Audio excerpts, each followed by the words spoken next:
Operations started one after another after Kiev gave an operation order. 8 critical regions of Russia were attacked. Massive attack on Russian territory. Russia's supply routes and military facilities are being destroyed one by one. Russian losses reached record levels. Conflicts still continue in 8 different regions. Explosion sounds are rising from the ammunition depots. In this process, statements were made from USA that would drive Putin crazy. Attacks on Ukrainian territory can now be stopped completely. Moscow took action, destroying many command centers. The communication problem of the Russian soldiers broke out. The 2 stages of the simultaneous big operations have started.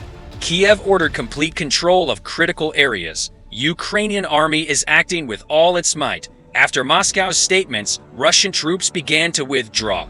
Kiev said they will come to a stronger level at the negotiating table. Zelensky said that the operations will not end until Russian soldiers leave the territory of Ukraine. The tension is higher than ever. We know that the Ukrainian army started operations in the Zaporozhye and Luhansk regions early in the morning. Successful in the first operations, Kiev gave the order for the second operation to begin. Ukrainian armed forces began to attack military facilities in the Russian city of Bryansk at night. The largest industrial zone in western Russia became unusable after Ukrainian attacks. Ukrainian army destroyed almost the entire Russian industrial facilities in Bryansk, which produce spare parts and ammunition. Along with the organization of the attacks, Russian military equipment in the region was also destroyed. 5 large explosions occurred in a row in the industrial zone. Bryansk is known as Russia's ammunition depot. As a result of the attacks, 7 large ammunition depots were destroyed. With the explosion of the ammunition depots, the surrounding military vehicles were severely damaged by the shockwave. It is also known that there are Russian engineers and construction equipment in the region. Moscow sends engineers from the region, creating new trenches and making shipments to the Luhansk and Donetsk fronts. However, shipments to the Eastern Front are expected to decrease drastically after the attacks. Russian media announced that 11 engineering equipment became unusable after Ukrainian attacks. The attacks are thought to have been carried out with Tochka-U missiles. Russian military press service announced that the missiles were fired from a distance of 45 kilometers from the border.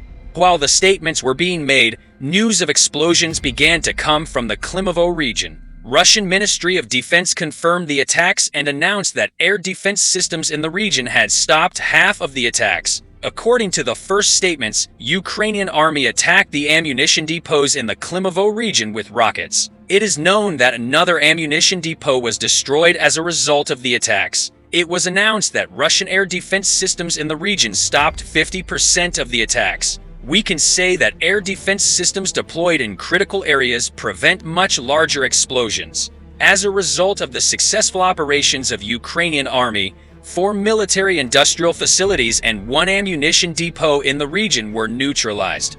On the other hand, Kiev has ordered the resumption of operations in Melitopol. It was announced that Ukrainian army destroyed a highway in the region with HIMARS systems at night. In a short time, images of the attacks on the highway emerged. Ukrainian forces destroyed almost all the supply routes used by Russian army around Melitopol. It was reported that the bridge was badly damaged in the last attacks and was completely closed for use. Operations by Ukrainian forces on Russian supply routes marked the start of a major ground operation. The number of Ukrainian armored vehicles and personnel around Melitopol is increasing day by day. Ukrainian armed forces wants to declare a great victory by completely clearing Zaporizhia from the Russians. The fact that the Zaporozhye region will be completely under the control of Ukrainian army will create great problems for the Russian troops both in the east and in the south. In this process, Ukrainian forces will be able to encircle Russian forces from the north in Kherson. In addition, Russian troops in the Donetsk and Luhansk regions can be attacked directly from the southern front. Russian troops began to withdraw their armored vehicles and defensive lines around Zaporozhye. Moscow does not want to lose Zaporizhia, but Ukrainian army has an advantage in numbers and military equipment. In this process, the Kremlin will set the Donbass region as its main target.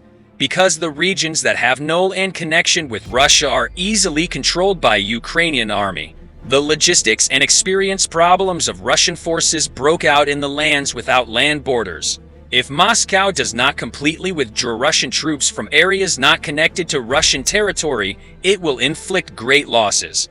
Because Ukrainian soldiers from every region of Ukraine continue to come and make shipments. Also, the Russians cannot target the Ukrainian supply routes, as they cannot establish air dominance on Ukrainian territory.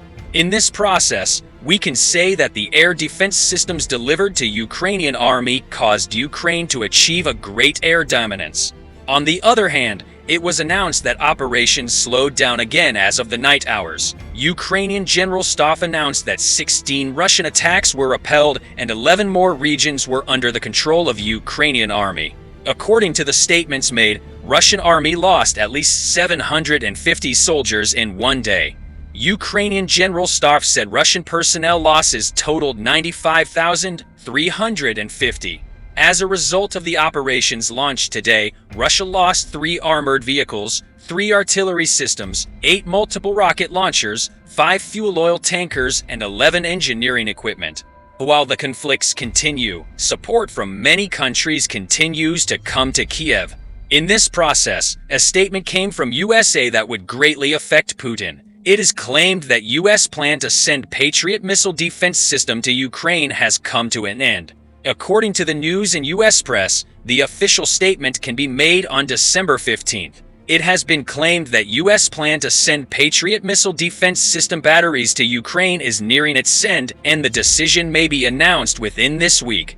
According to the news of the American media based on senior officials, U.S. administration, responding to the demands of Ukrainian leaders for an air defense system against Russia, plans to send the Patriot missile defense system to Ukraine. U.S. did not make an official statement, but senior officials stated that shipment talks are progressing positively. Also Monday, British Defense Secretary Ben Wallace said he was open to the idea of sending long-range missiles to Ukraine in response to a question from former British Prime Minister Boris Johnson. The main problem with US sending long-range missiles to Ukraine is that high-tech systems require significant maintenance and training, according to the same unnamed US official who spoke to the Associated Press. But European countries noted that Ukrainian soldiers can be trained quickly. It is thought that as a result of the negotiations between USA and the European Union, long-range missiles and air defense systems can be sent to Ukraine. As I mentioned before, no official statement has been made yet. But Putin's reluctance to come to the negotiating table and Russia's continued illegal attacks could allow these defense systems to be sent to Ukraine. Another support meeting was held in Paris. The conference Solidarity with Ukrainian People was held in Paris, the capital of France. In her statement, French Foreign Minister Catherine Colonna stated that approximately €1 billion was collected for support to Ukraine at the conference, and the said support was committed by 46 countries and 24 international organizations. Colonna reported that $445 million of the money will be spent on energy, $25 million on water, $38 million on food, $17 million on health, and $22 million on transportation. Colonna announced that it has not yet been decided where the remaining $493 million will be used. The support sent to Ukraine continues to increase. We have come to the end of another video. In the coming hours, we will continue to convey the developments to you quickly and accurately. We continue to inform you objectively about the events. You can like the videos to support us. I wish you all happy days. See you.